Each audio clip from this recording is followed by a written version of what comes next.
സിമ്പതിയോടെ അവനെ കാണാതിരിക്കുമ്പോൾ അവൻ ലേൺ ചെയ്യുന്നത് എന്തായിരിക്കും? ഞാൻ തോറ്റു കഴിഞ്ഞാൽ എനിക്ക് എൻ്റെ വീട്ടിൽ കയറാൻ പറ്റില്ല, ഞാൻ അക്സെപ്റ്റബിൾ അല്ല, മറ്റുള്ളവരെ കണ്ടുപഠിക്കുക, നീ ഇങ്ങനെ ഫോണും എടുത്തുകൊണ്ടിരുന്നിട്ടല്ലേ ഇങ്ങനെ ഒരു ബ്ലെയിം ഉണ്ടാവും. ഫോണും എടുത്ത് എപ്പോഴും ഇരുന്നപ്പോഴേ ഞാൻ പറഞ്ഞതാ തോക്കുമെന്ന്. അപ്പോൾ നമ്മൾ അങ്ങനെയുള്ള കുറ്റപ്പെടുത്തലുകളൊന്നും കേൾക്കേണ്ടി വരത്തില്ല ഈ ഗെയിം കളിച്ച് തോറ്റ. ഒരു പേരൻറ്റിങ്ങിലൊക്കെ എല്ലാ കാലഘട്ടത്തിലും ഉണ്ടായിരിക്കേണ്ട ക്വാളിറ്റീസിനെ പറ്റിയിട്ട്, അല്ലെങ്കിൽ ഈ പുതിയ ജനറേഷൻ എങ്ങനെയാണ് നമ്മൾ വളർത്തേണ്ടത്? അപ്പോൾ എന്തെങ്കിലും കമൻറ്റ് വണ്ടി ഓടിക്കുമ്പോൾ ഒക്കെ പറയുന്നു, അപ്പോൾ പറയും അപ്പോൾ അങ്ങനെ പറയല്ലേ, ബോഡി ഷേമിങ്, അത് അവരെ വിധിക്കും, അവരെ ജഡ്ജ് ചെയ്യില്ല. അങ്ങനെ പിള്ളേർ പേരൻസിനെ കറക്റ്റ് ചെയ്യുന്നത് കറക്റ്റാണ് സിസ്റ്റർ പറഞ്ഞത്. ഇപ്പം എന്തെങ്കിലും ക്ലാസ്സിൽ എന്തെങ്കിലും പിള്ളേർ അങ്ങോട്ടും ഇങ്ങോട്ടും ചെറുതായിട്ടും തമാശ, ടീച്ചറെ ബോഡി ഷേമിങ് അത് അവർ നമുക്ക് കറക്റ്റ് ചെയ്ത് തരും. നമ്മൾ പറയും നിനക്ക് വട്ട, നമ്മൾ എന്തെങ്കിലും പറയുമ്പോൾ നമ്മളൊരു കൊളോക്കിയൽ ലാംഗ്വേജ് ചെയ്യും വട്ടാണെന്നുള്ളത്.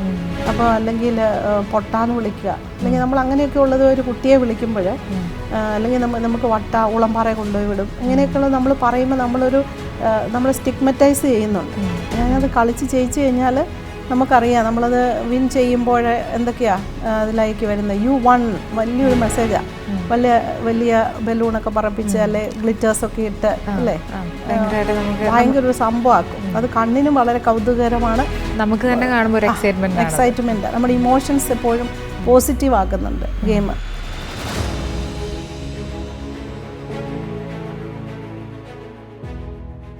ഹൃദയശുദ്ധിയുള്ളവർ ഭാഗ്യവാന്മാർ, എന്തെന്നാൽ അവർ ദൈവത്തെ കാണും. നമുക്കും ഹൃദയം കൊണ്ട് ജീവിക്കാൻ പഠിക്കാം. ഒപ്പത്തിലേക്ക് സ്വാഗതം.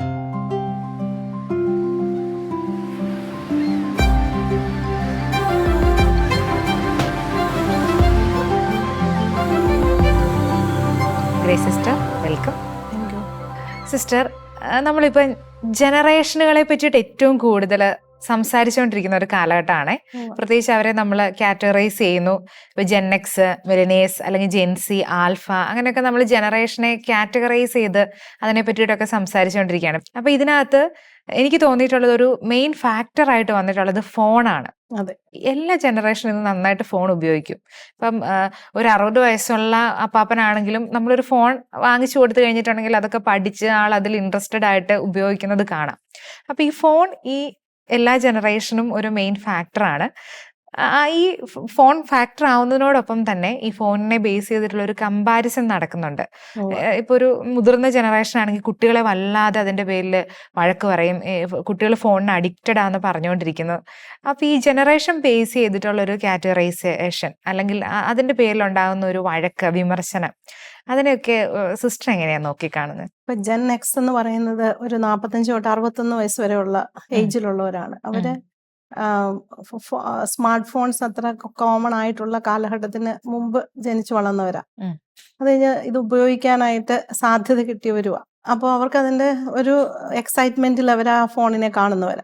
എന്നാൽ എല്ലാ മീഡിയ നന്നായിട്ട് എല്ലാ കാര്യങ്ങളും ഉപയോഗിക്കാൻ അറിയാവുന്നവരും ഉണ്ടാകും, അത്ര എക്സ്പേർട്ട് അല്ലാത്തവരും ഉണ്ട്. പക്ഷെ അവരുടെ മക്കളൊക്കെ ഒരു പക്ഷേ ഈ കോവിഡിനൊക്കെ ശേഷം നന്നായിട്ട് അതിന്റെ യൂസ് എഡ്യൂക്കേഷൻ ഫീൽഡിലൊക്കെ നന്നായിട്ട് അത് ഉപയോഗിക്കുന്നവരാ.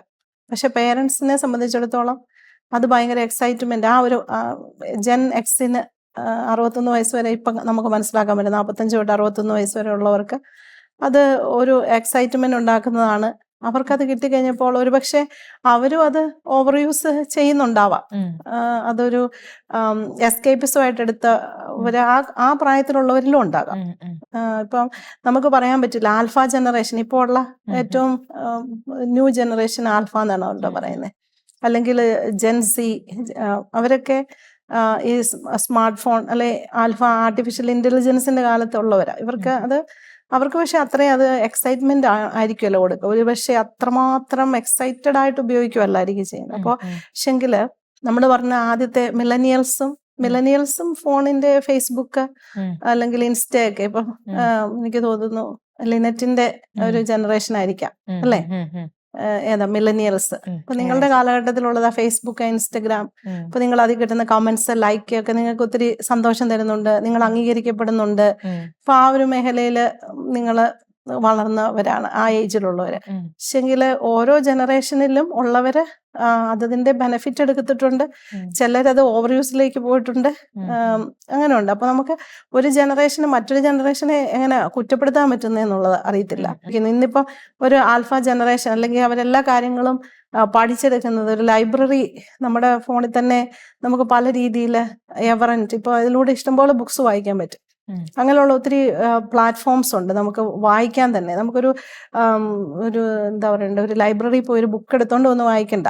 അപ്പൊ നമുക്ക് നല്ല റീഡിങ്സിനുള്ള ഓപ്ഷൻസ് ഓൺലൈനിലുണ്ട്. അപ്പൊ നമുക്ക് ഒത്തിരി കൺവീനിയന്റ് ആണല്ലോ ഫോണ്. അപ്പം നമ്മുടെ ഒരു ജനറേഷൻ അതിന്റെ ബെനിഫിറ്റ്സ് എടുക്കുന്നു, അല്ല പഠിക്കാൻ ഉപയോഗിക്കുന്നു, അതുകൊണ്ട് നമ്മൾ എപ്പോഴും ഫോണില്ല അങ്ങനെ പറഞ്ഞ് ബ്ലെയിം ചെയ്യുന്നതിൽ അർത്ഥമില്ല.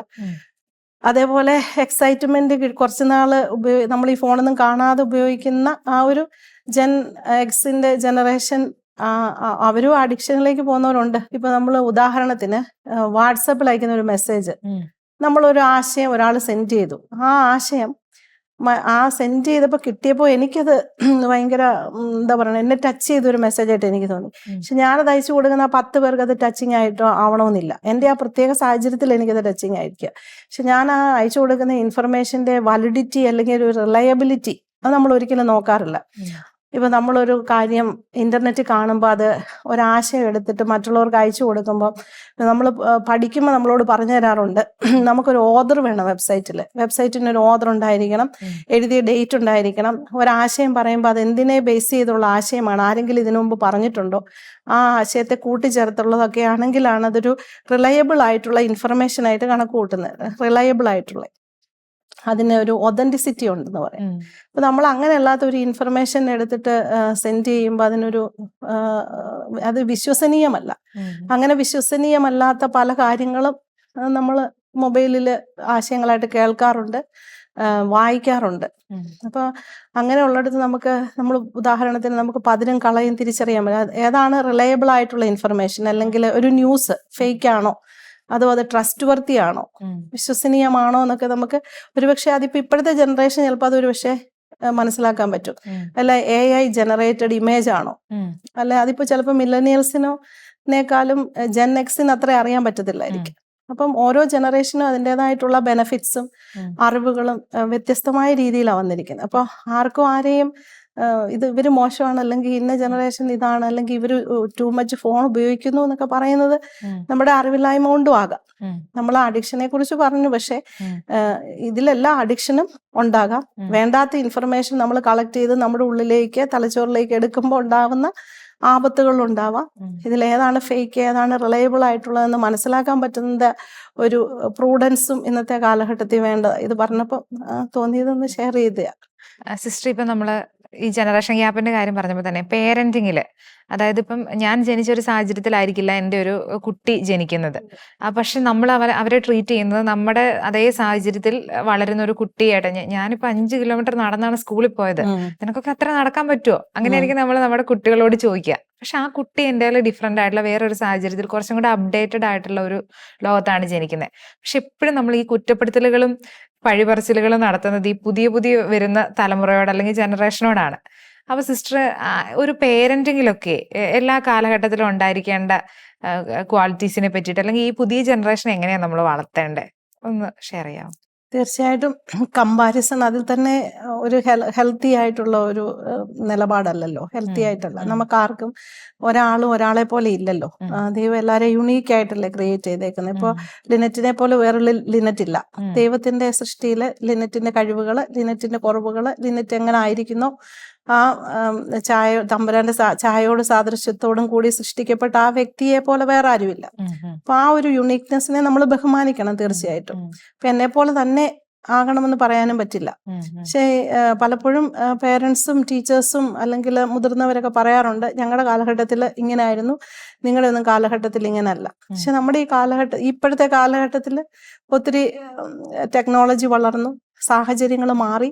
ആ സാഹചര്യങ്ങളെ ബെനിഫിറ്റ് എടുക്കുക എന്നുള്ളത് പുതിയ തലമുറയുടെ ഒരു ആവശ്യമായിട്ടുണ്ട്.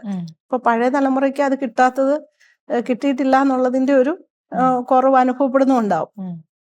പക്ഷെ കമ്പയർ ചെയ്യാന്ന് പറയുമ്പോൾ അത് കുട്ടികളെ സാരമായി ബാധിക്കുന്ന ഒരു സംഭവം. അത് ആരെ വെച്ച് കമ്പയർ ചെയ്താലും നമ്മുടെ സെൽഫ് എസ്റ്റീം കുറയ്ക്കുക. ഉം.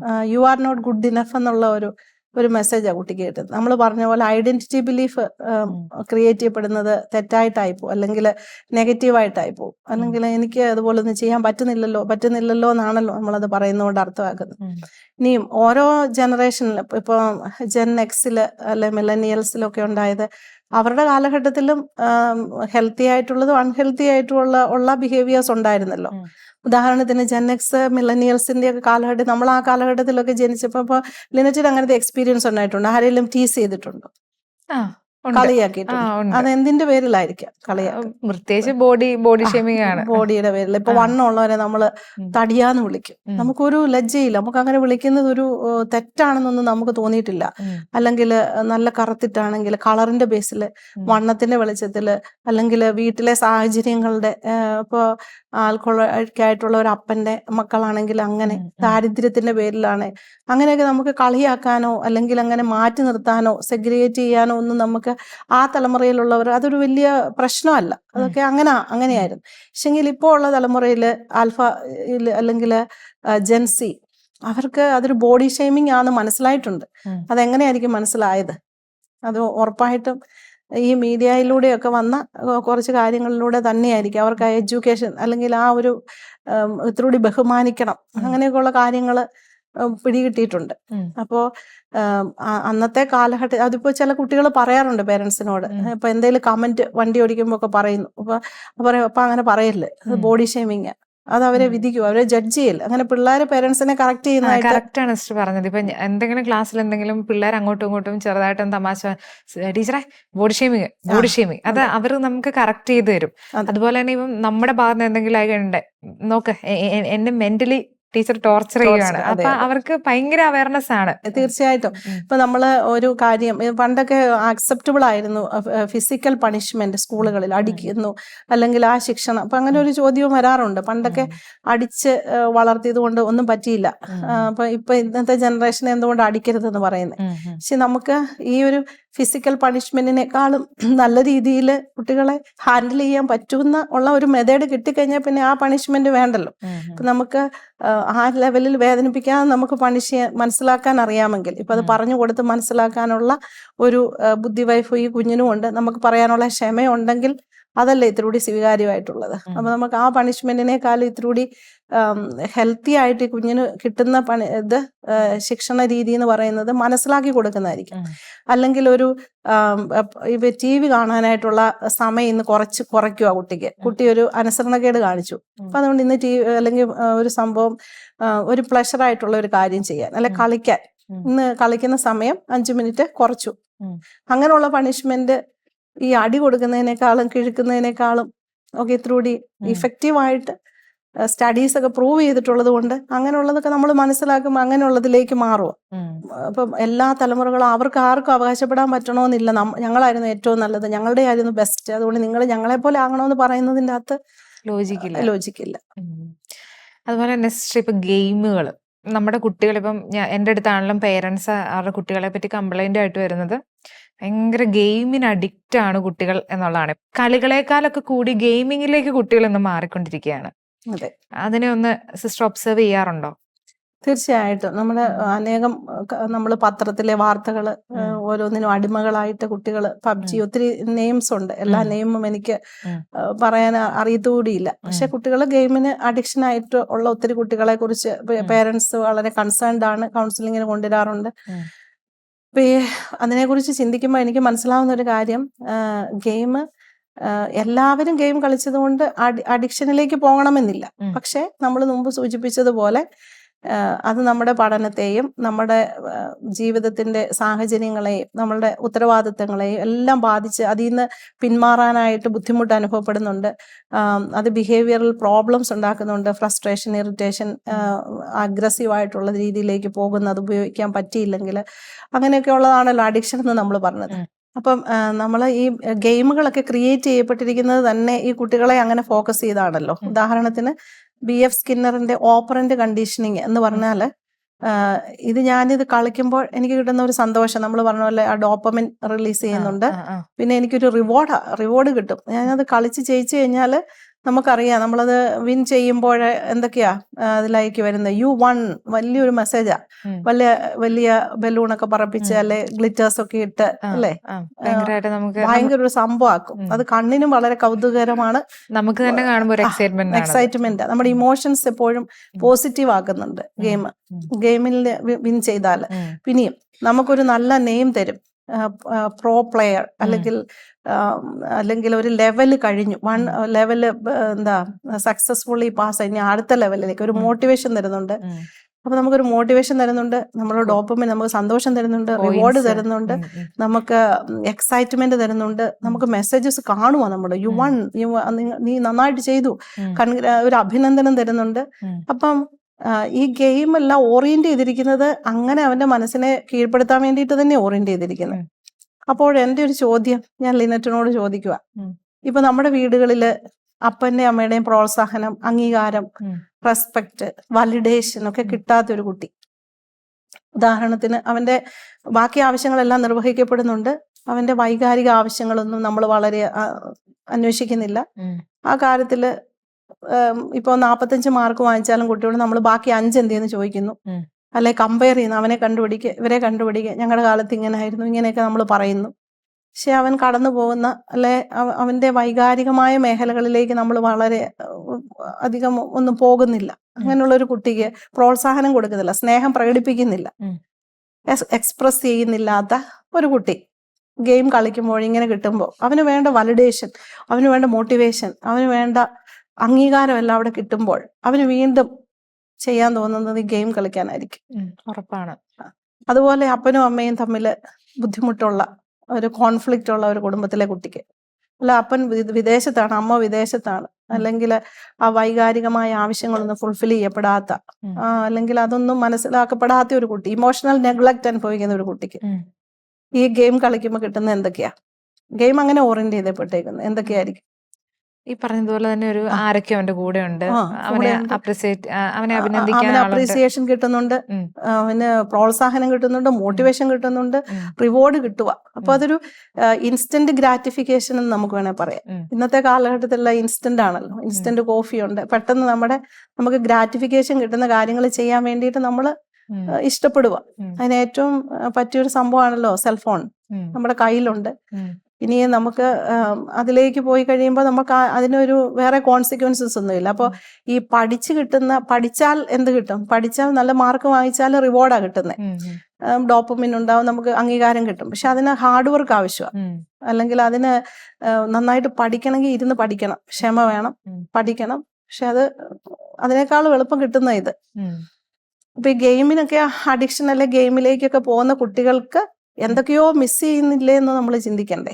നമ്മൾ കൊടുക്കേണ്ട എന്തൊക്കെയോ കൊടുക്കാത്തത് കൊണ്ടാണോ അവൻ ഈ ഗെയിമിൽ പോയി അതിൽ നിന്ന് വേണ്ടതൊക്കെ സ്വീകരിക്കുന്നത്? അതുപോലെ തന്നെ മറ്റൊരു കാര്യം, ഈ ഗെയിം കളിക്കുമ്പോൾ കുട്ടിക്ക് ഇവൻ വിൻ ചെയ്യുമ്പോൾ യു വൺ എന്നുള്ള പ്രോത്സാഹനം കിട്ടുന്നതോടൊപ്പം ഇപ്പൊ അതൊരു ഗെയിമിൽ ഒന്ന് പരാജയപ്പെട്ടാലും അതിന്റെ കോൺസിക്വൻസസ് അവൻ മാത്രമേ ഡീൽ ചെയ്യുന്നുള്ളൂ. അല്ലെ പരാജയപ്പെട്ടാലും അത് വേറെ ആരും അറിയുന്നില്ല, അവനെ ആരും ഷെയിമാക്കാനോ അല്ലെങ്കിൽ അത് മറ്റുള്ളവർ അറിയാത്തതിന്റെ ഒരു പ്രൈവസി അവന് കിട്ടുക. അത് ഒരു പക്ഷേ എൻ്റെ ചിന്തയിലുള്ളത്, ഇപ്പം നമ്മൾ വീടുകളിലൊക്കെ നമുക്കൊരു തോൽവി വന്നാൽ നമ്മൾ അതിനെ എങ്ങനെയാ, നമ്മൾ പറയാറുണ്ട് തോൽവി വിജയത്തിന് മുന്നോടിയാണ്, പക്ഷെ നമ്മൾ തോറ്റിട്ടാണ് ജയിക്കാൻ പഠിക്കുന്നത്, അല്ലെ തോറ്റാലാണ് ജയത്തിന്റെ മാധുര്യമൊക്കെ അറിയുന്നതെന്ന് പറയും.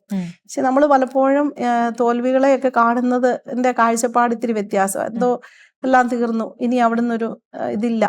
അപ്പോൾ നമ്മുടെ ഇമോഷൻസ്, നമ്മൾ എന്താണ് എക്സ്പ്രസ് ചെയ്യുന്നതൊക്കെ ഉള്ളത് കുട്ടികളെ ബാധിക്കുന്ന കാര്യമാണ്. അപ്പം നമുക്ക് നല്ല അച്ചീവ്മെന്റ് ഓറിയന്റഡ് ആയിട്ടുള്ള പേരൻസ് ആണെങ്കിൽ ഒരു തോൽവി വന്ന കൊച്ചിന്റെ ഒരു തോൽവിയാ പിതാവ് അല്ലെ മാതാവ് എങ്ങനെയായിരിക്കും കാണണ്ടേ? മോനെ ഇനി നിനക്ക് ജയിക്കാൻ പറ്റും, മോന് ഏത് മേഖലയിലായിരിക്കും മോന് പരാജയം വന്നേ, ചിലപ്പോൾ ഇത്തിരി കൂടി സമയമെടുത്ത് പഠിക്കേണ്ടതാണോ, അല്ലെ ട്യൂഷന് പോകേണ്ടതാണോ, അല്ലെ കുറച്ചുകൂടെ മനസ്സിലാക്കേണ്ടതാണോ, എന്തെങ്കിലും ഹെൽപ്പ് വേണോ? അപ്പൊ അവിടെ ഒരു എമ്പതിയാ. ആ എമ്പതിയോടെ അവനെ കാണാതിരിക്കുമ്പോൾ അവൻ ലേൺ ചെയ്യുന്നത് എന്തായിരിക്കും, ഞാൻ തോറ്റു കഴിഞ്ഞാൽ എനിക്ക് എന്റെ വീട്ടിൽ കയറാൻ പറ്റില്ല, ഞാൻ അക്സെപ്റ്റബിൾ അല്ല. ആ. എനിക്ക് അതിന്റെ കോൺസിക്വൻസസ് വാക്കിലൂടെ കിട്ടും, പെരുമാറ്റത്തിലൂടെ കിട്ടും. ചിലപ്പോൾ നമ്മുടെ വേർഡ്സ് ഒക്കെ ഇത്തിരി മീനാകാറുണ്ട്. മറ്റുള്ളവരെ കണ്ടുപഠിക്കുക, നീ ഇങ്ങനെ ഫോൺ എടുത്തോണ്ടിരുന്നിട്ടല്ലേ, ഇങ്ങനെ ഒരു ബ്ലെയിം ഉണ്ടാവും. ഫോണും എടുത്ത് എപ്പോഴും ഇരുന്നപ്പോഴേ ഞാൻ പറഞ്ഞതാ തോക്കുമെന്ന്. അപ്പൊ നമ്മൾ അങ്ങനെയുള്ള കുറ്റപ്പെടുത്തലുകൾ ഒന്നും കേൾക്കേണ്ടി വരത്തില്ല ഈ ഗെയിം കളിച്ച് തോറ്റാൽ. അപ്പൊ നമ്മൾ ഈ പരാജയങ്ങൾ കുട്ടികൾക്ക് ഉണ്ടാകുമ്പോൾ, അല്ലെങ്കിൽ അവനൊന്ന് വീണാലും എഴുന്നേറ്റ് നിൽക്കാനായിട്ടുള്ള ഒരു ബോൾഡ് ആക്കുന്ന രീതിയിലുള്ള നമ്മുടെ എൻകറേജിങ് ആയിട്ടുള്ള കോൺവെർസേഷൻ, അല്ലെങ്കിൽ അവനെ അതോടെ വകവരുത്തുന്ന രീതിയിലല്ലാത്തതൊക്കെ ഒത്തിരി ശ്രദ്ധിക്കേണ്ടതാണെന്ന് തോന്നുന്നു. ഇപ്പൊ പറഞ്ഞതുപോലെ വെർബൽ ആയിട്ടുള്ള വെർബൽ അബ്യൂസ് നമ്മൾ ചില ടേംസ് ഒക്കെ ഉപയോഗിക്കുന്നത് വളരെ കെയർഫുൾ ആകേണ്ട ഒരു കാലഘട്ടമാണ് അല്ലെ. ഇനിയെങ്കിലും നമ്മള് മെന്റൽ ഹെൽത്തിനെ കുറിച്ച് തന്നെ പറയുമ്പോൾ സ്റ്റിഗ്മ നമ്മുടെ നാടിനെ പോലും വളരെ മോശമാക്കി വെച്ചേക്കുക. നമ്മൾ പറയും നിനക്ക് വട്ട, നമ്മൾ എന്തെങ്കിലും പറയുമ്പോൾ നമ്മുടെ ഒരു കൊളോക്കിയൽ ലാംഗ്വേജ് ഈ വട്ടാണെന്നുള്ളത്. അപ്പൊ അല്ലെങ്കിൽ പൊട്ടാന്ന് വിളിക്കുക, അല്ലെങ്കിൽ നമ്മൾ അങ്ങനെയൊക്കെ ഉള്ളത് ഒരു കുട്ടിയെ വിളിക്കുമ്പോൾ, അല്ലെങ്കിൽ നമുക്ക് വട്ട ഉളംപാറ കൊണ്ടുപോയി വിടും, അങ്ങനെയൊക്കെയുള്ള നമ്മൾ പറയുമ്പോൾ നമ്മൾ സ്റ്റിഗ്മറ്റൈസ് ചെയ്യുന്നുണ്ട്. അല്ലെങ്കിൽ നമ്മൾ ആ കുട്ടിയുടെ സെൽഫ് എസ്റ്റീമിനെ കുറയ്ക്കുന്നുണ്ട്, അല്ലെങ്കിൽ ആ കുട്ടിയുടെ ഒരു ഐഡന്റിറ്റി ബിലീഫിനെ മാറ്റുന്നുണ്ട്, നെഗറ്റീവായിട്ട് മാറ്റുന്നുണ്ട്. അതുപോലെ തന്നെ സിസ്റ്ററെ, ഇപ്പൊ നമ്മള് ഗെയിംസ് ഒക്കെ കളിക്കുന്ന സമയത്ത് ഇപ്പൊ ഫൈറ്റിങ്സ് ഒക്കെ കൂടുതലുള്ള ഗെയിമുകൾ, അതൊക്കെ കുട്ടികളെ ഭയങ്കരമായിട്ട് ബാധിക്കാറുണ്ട്. ഇപ്പം ക്ലാസ്സിലൊക്കെ ആണെങ്കിലും ക്ലാസ്മേറ്റ്സിനോടൊക്കെ അവരെ ഇടിക്കുന്നു, പിടിക്കുന്നു. അവർക്ക് അതിനൊന്നും ഒരു ടെൻഷൻ ഇല്ല. ആദ്യം തന്നെ എല്ലാം അവർക്ക് കിട്ടിയില്ലെങ്കിൽ അത് അടിച്ചു തകർക്കാം, അങ്ങനെ ഒരു ടെൻഡൻസിയിലേക്കൊക്കെ പോകുന്നു. അതുപോലെ തന്നെ ചുമ്മാ കൈ പിടിച്ചിട്ട് ഇങ്ങനെ ഷൂട്ട് ചെയ്യുന്ന പോലെയൊക്കെ കാണിക്കുന്നു. കാരണം അവർ അങ്ങനത്തെ ഗെയിംസ് ആണ് കളിക്കുന്നത്. അപ്പൊ ഇങ്ങനെയുള്ള പ്രവണതകളൊക്കെ സിസ്റ്റർ എങ്ങനെയാണ് ഹാൻഡിൽ ചെയ്യുന്നത്? കുഞ്ഞിന്റെ പ്രായത്തിന് അനുയോജ്യമായ രീതിയിൽ പേരൻസ് ആണല്ലോ ആദ്യം അവരെയാണ് അവെയർ ആക്കേണ്ടത്. ചെറിയ കുട്ടികളാണെങ്കിൽ അവരോട് പറയേണ്ടത് തീർച്ചയായിട്ടും ഈ സ്ക്രീൻ ടൈം കുറയ്ക്കണമെന്ന് തന്നെയാണല്ലോ. മുമ്പേ നമ്മൾ സൂചിപ്പിച്ചതുപോലെ ഒരു കുട്ടിയുടെ ആ വളർച്ചയുടെ കാലഘട്ടത്തിൽ ആ തലച്ചോറ് ആ പ്രായത്തിൽ ഇപ്പം കളികളാണെങ്കിലും ഉണ്ടല്ലോ, ഇപ്പം ഏത് പ്രായത്തിലുള്ള കുട്ടികൾക്ക് കാണാൻ പറ്റുന്നതാണെന്ന് കൃത്യമായിട്ട് എഴുതുന്നുണ്ടല്ലോ. ചില ഗെയിമുകളിലൊക്കെ ഉണ്ട് ഇത്ര വയസ്സ് തൊട്ട് ഇത്ര വയസ്സ് തൊട്ടുള്ളവർക്ക് കളിക്കാവുന്നത്, അല്ലെങ്കിൽ കാണാൻ പറ്റുന്നത്. അപ്പൊ അങ്ങനെയുള്ള കാര്യങ്ങളാണോ ഇവർ കാണുന്നതെന്നുള്ളത് പേരൻസ് ഉറപ്പാക്കേണ്ടതുണ്ട്. വചനം പഠിപ്പിക്കുന്ന ഒരു വീട്ടിലെ കൊച്ചിലെ തൊട്ട് വചനം പഠിക്കുന്ന ഒരു കൊച്ച് ഈ കണ്ണിന്റെ കാഴ്ചക്ക് ആസ്വാദ്യകരമായതെല്ലാം നല്ലതല്ലെന്ന് പഠിക്കുവാണെന്ന് വെച്ചു. ഇപ്പൊ നമ്മൾ ഈ കണ്ണ് കൊണ്ട് കാണുന്നതെല്ലാം നമുക്ക് സന്തോഷം തരത്തില്ല.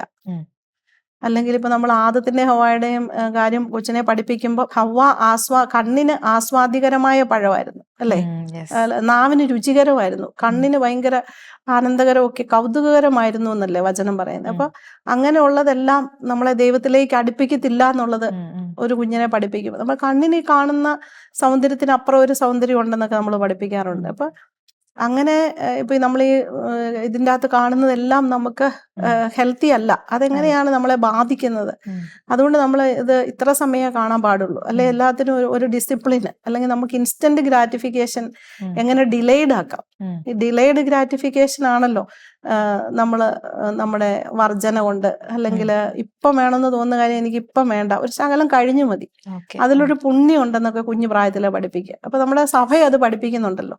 സഭയ്ക്ക് നോമ്പ് കാലങ്ങളുണ്ട്, നോമ്പ് അനുഷ്ഠിക്കാൻ. അപ്പൊ ഒരു കുഞ്ഞു കുട്ടിക്ക് ജിലേബി ഒത്തിരി ഇഷ്ടമാണ്. അപ്പൊ നോമ്പ് കാലത്ത് ആ ജിലേബി ഇത്തിരി നോമ്പ് കഴിഞ്ഞ് കഴിച്ചാൽ മതിയോ? അപ്പൊ അതെന്തിനാ ഒരു ബോധ്യം കൊടുക്കുക. അപ്പൊ അതിലെന്തെങ്കിലും ആ ഒരു ഗ്രാറ്റിഫിക്കേഷനെ ഡിലേ ചെയ്യുന്നത് കൊണ്ട് നമ്മുടെ ആത്മാവിനും മനസ്സിനും ശരീരത്തിനും ഉപകാരം ഉണ്ടാവുന്നു, അതുപോലെ മറ്റുള്ളവർക്കും ആ ഉപകാരം കൊടുക്കാൻ പറ്റുന്നു. ചിലരുണ്ടല്ലോ ടെമ്പർ ടാൻട്രം കാണിക്കും, ഇപ്പൊ തന്നെ എനിക്ക് വേണം, ഇപ്പൊ തന്നെ വേണമെന്ന് പറയുന്ന കുട്ടികളുണ്ട്. അപ്പൊ അതിലേക്ക് ആ കുട്ടിയെ ലീഡ് ചെയ്യുന്നതിന്റെ കാരണം എന്തായിരിക്കും? ചിലപ്പോൾ അറ്റൻഷൻ ആയിരിക്കും വേണ്ടത് കുട്ടിക്ക്, ചിലപ്പോൾ ഒരു അറ്റൻഷന് വേണ്ടിയായിരിക്കും ആ കുട്ടി അത് കാണിക്കുന്നത്. അപ്പൊ ചിലപ്പോൾ ആ കുട്ടിയെ ഒന്ന് കെയർ ചെയ്യേണ്ടതായിരിക്കും, അംഗീകരിക്കേണ്ടതായിരിക്കും, ബഹുമാനിക്കേണ്ടതായിരിക്കും. അപ്പൊ വേറെ പല നീഡ് കൊണ്ടും നമ്മൾ കൊടുക്കേണ്ട ചില നീഡുകളുടെ അപര്യാപ്തത കൊണ്ട് കുട്ടി ശല്യപ്പെടുത്തുന്ന സ്വഭാവത്തിലേക്ക് പോകാറുണ്ട്. അതുപോലെ തന്നെ ആണ് ഗെയിമിന്റെ കാര്യങ്ങളും മൊബൈലിന്റെ അഡിക്ഷനും എല്ലാം അതിനൊരു അണ്ടർലൈങ് റീസൺ അല്ലെങ്കിൽ റൂട്ട് കോസ് ഉണ്ടാകാം. അഗ്രഷൻ തീർച്ചയായിട്ടും നമ്മളിലെല്ലാം ഒരു അഗ്രസീവ് നേച്ചർ ഉണ്ടെന്ന്, അല്ലേ? പക്ഷെ നമ്മൾ അതിനെ മാനേജ് ചെയ്യാൻ പഠിക്കുന്നുണ്ട്. അതിനെ എന്തുകൊണ്ടാണ് നമുക്ക് അഗ്രഷൻ തോന്നുന്നത്? ചിലപ്പോൾ നമുക്ക് പറയാൻ വരേണ്ട കാര്യങ്ങൾ നമ്മൾ തിരിച്ചു പറയാത്തതുകൊണ്ടാകാം. എങ്ങനെയാണ് ഒരു കുട്ടി അഗ്രസീവ് ആകുന്നത്? അപ്പൊ അത് ലേൺ ചെയ്യുന്നത് എന്നല്ലേ, അനുകരിക്കുന്ന സ്വഭാവമുള്ളവരാ കുട്ടികൾ എല്ലാം, മറ്റത് കണ്ടു പഠിക്കുന്ന. അപ്പം ഈ അങ്ങനെയുള്ള ഗെയിമിലേക്ക് നമ്മളത് പറഞ്ഞത് തന്നെയാണ്, ആ പ്രായത്തിന് അനുയോജ്യമല്ലാത്ത അഗ്രഷനുള്ള ഗെയിമുകൾ കൂടുതൽ കാണുന്ന ഒരു കുട്ടിയിൽ അതാണ് ഹീറോയിസം. അത് കാണിക്കുന്നതാണ് അവനെ സംബന്ധിച്ച് സന്തോഷം വരുത്തുന്നത്. അവൻ എന്തോ ആണ്, അല്ലെ അവൻ അറ്റൻഷൻ കിട്ടുന്നത് അങ്ങനെ കാണിക്കുമ്പോഴാണെങ്കിൽ. ഇപ്പൊ 3-4 പിള്ളേരുള്ള ഒരു വീട്ടിൽ, അല്ലെ ആ കുട്ടിക്ക് ഒത്തിരി അറ്റൻഷൻ കിട്ടുന്നില്ല, പക്ഷെ അവൻ അങ്ങനെ കാണിക്കുമ്പോൾ എല്ലാവരും ശ്രദ്ധിക്കുന്നു. അപ്പൊ കുട്ടിക്ക് കൊടുക്കേണ്ടത് എന്നതാ, കുറച്ചുകൂടെ അറ്റൻഷൻ ആയിരിക്കും കൊടുക്കേണ്ടത്. ഇനി അഗ്രഷൻ ഉള്ള കുട്ടിയിൽ ആ അഗ്രഷൻ വരാൻ ഒരു റീസൺ ഉണ്ടാവും. ചിലപ്പം ഉദാഹരണത്തിന് നമ്മൾ കഴിഞ്ഞ എപ്പിസോഡിലൊക്കെ ഇതിനെക്കുറിച്ച് സൂചിപ്പിച്ചു. അപ്പൊ നമുക്ക് നമ്മുടെ ബ്ലഡിൽ തന്നെ എന്തെങ്കിലും ഒരു തൈറോയിഡ് കുറഞ്ഞാൽ കൂടിയാൽ നമ്മുടെ ബിഹേവിയറിൽ പ്രോബ്ലം ഉണ്ട്, ഇമോഷൻസിൽ പ്രശ്നമുണ്ട്. ഇപ്പൊ വൈറ്റമിൻ ഡി കുറഞ്ഞു കഴിഞ്ഞാൽ ഒറ്റപ്പെടൽ, ലോൺലിനെസ്, ഇമോഷൻസിൽ പ്രോബ്ലം ഉണ്ട് എന്ന് പറഞ്ഞ പോലെ തന്നെ ഇനി അമ്മയുടെ അപ്പന്റെയും ചില ബുദ്ധിമുട്ടുകൾ, പ്രശ്നങ്ങൾ, അവരുടെ തന്നെ ബിഹേവിയറൽ ഇഷ്യൂസ് ഈ കുട്ടിയെ, അപ്പൻ അഗ്രസീവായിട്ട് പെരുമാറുന്ന ഒരു സാഹചര്യം വീട്ടിലുണ്ടോ? അപ്പൻ അമ്മയെ ഭീഷണിപ്പെടുത്തുന്ന ഈ കുട്ടി കണ്ടിട്ടുണ്ടോ? എന്തൊക്കെ വിറ്റ്നസ് ചെയ്തേക്കുന്ന ഈ കുട്ടി? അപ്പൊ അതെല്ലാം നമ്മൾ മനസ്സിലാക്കേണ്ടതുണ്ട് ഒരു കുട്ടിയുടെ അഗ്രസീവ് നേച്ചറിനെ പഠിക്കാൻ വേണ്ടിയിട്ട്. ഫോണിൽ ഇതാണോ കാണുന്നത്? അങ്ങനെയാണെങ്കിൽ അതിൽ നിന്ന് ആ കുട്ടിയെ പറഞ്ഞു കൊടുക്കേണ്ടതുണ്ട്, അതിന്റെ കോൺസിക്വൻസസ് പറഞ്ഞു കൊടുക്കേണ്ടതുണ്ട് ആ പ്രായത്തിനനുസരിച്ച്. മൊബൈൽ അഡിക്ഷൻ അങ്ങനെ നമുക്ക് പെട്ടെന്ന് വൈൻഡപ്പ് ചെയ്യാൻ പറ്റുന്ന ഒരു ടോപ്പിക് അല്ല, വളരെ വൈഡ് ആയിട്ടുള്ള ഒരു ഏരിയ ആണ്. ഈ മൊബൈൽ അഡിക്ഷന്റെ തന്നെ മറ്റു പല ഏരിയകളുമായിട്ട് നമുക്ക് അടുത്ത എപ്പിസോഡിൽ കാണാം. Thank you.